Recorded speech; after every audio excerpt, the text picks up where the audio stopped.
La réception de mariage était exactement ce que ma sœur Mélanie avait toujours voulu, un lieu élégant surplombant la baie de Cannes, un quatuor à cordes, une pyramide de champagne et 200 invités en tenue de gala. Elle avait travaillé dur pour ce moment, planifié chaque détail, et elle le méritait amplement, mais ce qu'elle ne méritait pas, c'était d'utiliser son discours de mariage comme une énième occasion de me rabaisser. Et je tiens à remercier ma famille, a dit Mélanie dans le micro, rayonnante dans sa robe de mariée, en particulier mes parents qui m'ont soutenu tout au long de mes études de droit car contrairement à certaines personnes, j'ai choisi une voie stable et une carrière sérieuse. Elle ne m'a pas regardé, mais tous les autres l'ont fait, tandis qu'un rire poli parcourait la foule. J'étais assise à la table 9, pas à la table d'honneur qui était réservée aux parents, aux grands-parents et à la belle famille de Mélanie. La table 9 était près des cuisines, remplie de cousins éloignés et d'amis de la famille qui connaissaient à peine mon prénom. Mes parents nous ont toujours dit, a poursuivi Mélanie, de faire des études, de trouver un vrai métier et de construire un avenir solide, et je suis fier de dire que j'ai écouté. Elle a levé son verre à la stabilité, au succès et à la satisfaction de faire les choses de la bonne manière, sous les applaudissements de la salle alors que maman et papa rayonnaient depuis la table de tête. J'avais 28 ans et j'avais fondé Quantum Game à 22 ans, en bâtissant l'entreprise depuis mon studio d'étudiante pour en faire quelque chose qui avait changé l'industrie, mais pour ma famille, je ne faisais toujours que jouer à des jeux vidéo. Les discours ont continué et papa s'est levé ensuite, disant qu'il était si fier de Mélanie, sa voix tremblante d'émotion, car elle avait terminé major de sa promotion à l'école d'avocat, réussi le barreau du premier coup et décroché un poste au prestigieux cabinet Mercier et Associés. C'est une véritable réussite, le genre de succès qui rend un parent fier, a-t-il dit avant de s'interrompre pour me regarder directement à l'autre bout de la pièce en ajoutant qu'il aimerait que ses deux enfants comprennent la valeur du travail acharné et des carrières légitimes. L'implication était claire, Mélanie travaillait dur, pas moi. Mon beau-frère Julien a pris la parole ensuite, expliquant comment le dévouement et le professionnalisme de Mélanie l'inspiraient, car elle représentait le meilleur de sa génération, concentrée, éduquée et engagée vers l'excellence. Pas comme ces jeunes de la tech qui pensent pouvoir s'enrichir rapidement avec des applications et des jeux, a ajouté Julien en provoquant des rires, concluant que Mélanie, elle, avait fourni un vrai travail. J'ai bu une gorgée d'eau et vérifié mon téléphone sous la table pour y trouver 3 messages de mon directeur financier m'annonçant que le classement Forbes tombait dans 20 minutes, que l'équipe de communication était prête et me félicitant d'avance. J'ai regardé autour de moi dans la salle de réception, maman s'essuyait les yeux avec un mouchoir, submergée de fierté pour Mélanie, papa serrait la main du père de Julien en discutant probablement de leurs enfants brillants, et Mélanie rayonnait, entourée de gens lui souhaitant le meilleur.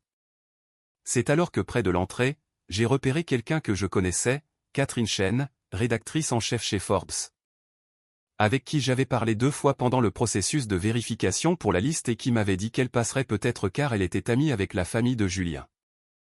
Nos regards se sont croisés, elle a fait un léger signe de tête et s'est dirigée vers moi.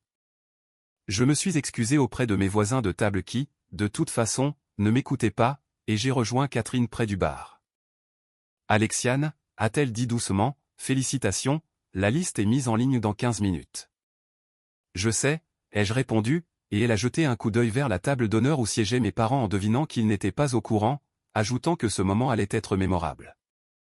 Nous avons discuté quelques minutes de l'article de Forbes, un portrait complet sur la plus jeune milliardaire autodidacte de l'industrie du jeu vidéo, 28 ans, une fortune nette de 2,1 milliards d'euros, une valorisation de l'entreprise à 8,5 milliards après notre dernier tour de table. Quantum Game comptait 1200 employés dans 4 pays, notre jeu phare comptait 85 millions d'utilisateurs actifs. Nous avions révolutionné l'architecture des jeux mobiles et nous étions sur le point de lancer une plateforme basée sur l'intelligence artificielle qui allait encore changer la donne, mais pour maman et papa, je perdais ma vie avec des jeux vidéo. Catherine a vérifié son téléphone et a annoncé que c'était en ligne. En quelques secondes, les téléphones ont commencé à vibrer dans toute la réception, d'abord discrètement avec quelques invités vérifiant leurs notifications et fixant leurs écrans avec incrédulité, puis les murmures ont enflé. J'ai regardé la vague se propager dans la salle, table après table, les gens vérifiant leur téléphone, lisant quelque chose, l'air choqué, puis me regardant. Mélanie était toujours près du gâteau, riant avec ses demoiselles d'honneur, inconsciente de ce qui se passait, jusqu'à ce que quelqu'un à la table d'honneur vérifie son téléphone. C'était le père de Julien, un homme d'affaires qui suivait de près les listes Forbes, et j'ai vu ses yeux s'écarquiller avant qu'il ne se penche vers mon père pour lui montrer l'écran. Le visage de mon père est devenu livide, il a saisi le téléphone, a lu, relu, puis s'est tourné pour me regarder à l'autre bout de la pièce. Maman a remarqué son expression, lui a pris le téléphone des mains et a porté sa main à sa bouche. La musique du quatuor à cordes semblait s'estomper tandis que de plus en plus de gens consultaient leurs écrans, le brouhaha de la célébration se transformant en un mélange de choc et de confusion, les gens demandant si c'était bien vrai, si c'était bien moi, la sœur de Mélanie. La milliardaire du jeu vidéo. Mélanie a fini par remarquer que quelque chose n'allait pas, l'énergie de la salle ayant changé, et elle a regardé autour d'elle, confuse, voyant tout le monde fixer son téléphone puis me fixer moi. « Qu'est-ce qui se passe » a-t-elle demandé, sa voix résonnant dans le silence soudain. Catherine Chen s'est avancée, professionnelle et calme, pour féliciter Mélanie pour son mariage avant de se présenter comme venant de chez Forbes et d'expliquer qu'elle était là pour voir sa sœur, Alexiane. Mélanie a regardé Catherine, puis moi, demandant pourquoi, et Catherine a répondu que Forbes venait de publier sa liste annuelle des milliardaires où Alexiane figurait comme la plus jeune milliardaire autodidacte du secteur. Avec son entreprise Quantum Game valorisée à 8,5 milliards d'euros et une fortune personnelle de 2,1 milliards. La salle est devenue silencieuse et Mélanie m'a dévisagé en bégayant que ce n'était pas possible, qu'Alexiane n'avait pas d'entreprise et qu'elle se contentait de fabriquer des jeux vidéo. Elle a fondé et dirige l'une des sociétés de jeux les plus prospères au monde, a rectifié Catherine, citant les 85 millions d'utilisateurs et la technologie d'IA révolutionnaire, précisant que le portrait complet était sur le site de Forbes. Les gens sortaient l'article, le lisaient, leur visage passant du scepticisme à la stupéfaction totale. Mon père s'est levé de la table d'honneur, le visage décomposé, demandant si c'était vrai. Je me suis avancé vers eux, consciente que chaque regard était braqué sur moi, et j'ai confirmé que c'était vrai. « Mais tu nous avais dit que tu travaillais sur des petits jeux mobiles » a-t-il balbutié. « Je t'ai dit que j'avais fondé une entreprise de jeux, papa, mais tu as appelé ça un passe-temps. » Maman parcourait l'article sur le téléphone de quelqu'un d'autre, murmurant que l'article mentionnait plus de 1000 employés. 1200 exactement, nous venons d'embaucher une nouvelle équipe à Tokyo, ai-je précisé. Et ta fortune, a-t-elle ajouté, incapable de prononcer le chiffre. 2,1 milliards d'euros selon la valorisation de ce matin, ai-je répondu. Mélanie secouait la tête, disant que ça n'avait aucun sens car je travaillais de chez moi en sweat à capuche et en basket sans même avoir de vrai bureau. J'ai 5 bureaux dans 4 pays différents, ai-je rétorqué, et je travaille de chez moi quand je ne voyage pas parce que je le peux, c'est l'un des avantages de bâtir sa propre entreprise. Le père de Julien est intervenu en regardant son écran, notant que j'avais été pionnière dans l'architecture des jeux mobiles que 60% de l'industrie utilisait désormais. C'est notre moteur Synapse Core, que nous vendons sous licence à la plupart des grands développeurs, ai-je expliqué. Il a continué de faire défiler l'article, mentionnant mes partenariats avec Apple, Google et Microsoft, et le fait que j'avais été la conférencière principale à la Game Developer Conference l'année dernière. Mon père était toujours debout, agrippant le dossier de sa chaise, me demandant pourquoi je ne leur avais rien dit. J'ai essayé, papa, de nombreuses fois, il y a 2 ans à Noël, je t'ai dit que nous venions de boucler une levée de fonds de série C et tu m'as demandé quand j'allais trouver un vrai travail, et l'été dernier, quand j'ai mentionné que nous avions atteint 50 millions d'utilisateurs. Tu m'as suggéré d'utiliser cette expérience pour postuler à des postes de marketing dans de vraies entreprises. La voix de maman était toute petite quand elle a dit que je n'avais jamais précisé que c'était aussi important. Je vous ai dit que mon entreprise marchait bien, mais vous avez supposé que marcher bien signifiait que je gagnais juste assez pour payer mon loyer. Mélanie a retrouvé sa voix, avec un ton tranchant, me reprochant d'avoir laissé sortir cette nouvelle le jour de son mariage au lieu de les prévenir avant. Je ne savais pas que Forbes publierait aujourd'hui, ai-je dit, mais honnêtement Mélanie, est-ce que ça aurait changé quelque chose? Tu as passé ton discours à parler de vrais métiers et de faire les choses de la bonne manière, ta manière. Parce que c'est ce que font les gens normaux, a-t-elle répliqué, ils obtiennent des diplômes et construisent des carrières, ils ne passent pas leur temps à jouer. Je ne joue pas, Mélanie, j'ai bâti une entreprise de 8,5 milliards d'euros qui emploie 1200 personnes et sert 85 millions d'utilisateurs, c'est assez concret. Une amie d'école d'avocat de Mélanie est intervenue, réalisant que c'était mon équipe qui avait créé Infinity Quest, un jeu dont ses enfants étaient obsédés, comme tous les enfants du pays. Un autre invité a ajouté que j'étais celle qui avait développé le système d'IA dont tout le monde parlait et qui allait transformer le secteur mobile. Julien me regardait comme s'il ne m'avait jamais vu, se rappelant m'avoir dit lors du dîner de répétition que les jeux vidéo étaient pour les enfants et que je devrais envisager de faire du droit. Je m'en souviens, ai-je dit, et j'ai choisi de ne rien dire car tu n'étais pas intéressé par une conversation, tu donnais des conseils à quelqu'un que tu supposais en échec. Mon père s'est rassis lourdement tandis qu'autour de nous, les gens cherchaient des articles, regardaient des interviews que j'avais données ou trouvaient des photos d'événements industriels où je parlais aux côtés de grands PDG de la tech. Mon oncle Richard s'est approché, téléphone en main, stupéfait par un article disant que j'avais refusé une offre d'acquisition de 3 milliards d'euros de Microsoft l'année dernière. Ce n'était pas la bonne stratégie pour l'entreprise, ai-je simplement répondu, car je construis quelque chose de plus grand qu'une simple revente rapide. Maman pleurait maintenant, et je ne savais pas si c'était de fierté, de honte ou de confusion, demandant comment ils avaient pu ne pas savoir. Parce que vous n'avez jamais demandé ce que je faisais réellement, ai-je répondu calmement, vous m'avez demandé si je m'en sortais financièrement, si j'avais besoin d'argent ou si je voulais de l'aide pour trouver un vrai job. Mais jamais vous ne m'avez demandé de vous expliquer ma vision ou mon travail, vous avez juste supposé que j'échouais parce que je ne suivais pas votre chemin. La demoiselle d'honneur de Mélanie a tenté de sauver le moment en proposant un toast aux deux sœurs, l'une avocate brillante et l'autre entrepreneuse à succès, mais l'énergie avait irrémédiablement basculé, les invités me googlaient, regardaient mes vidéos. Et le mariage n'était plus qu'un bruit de fond derrière la révélation que le vilain petit canard de la famille était en fait milliardaire.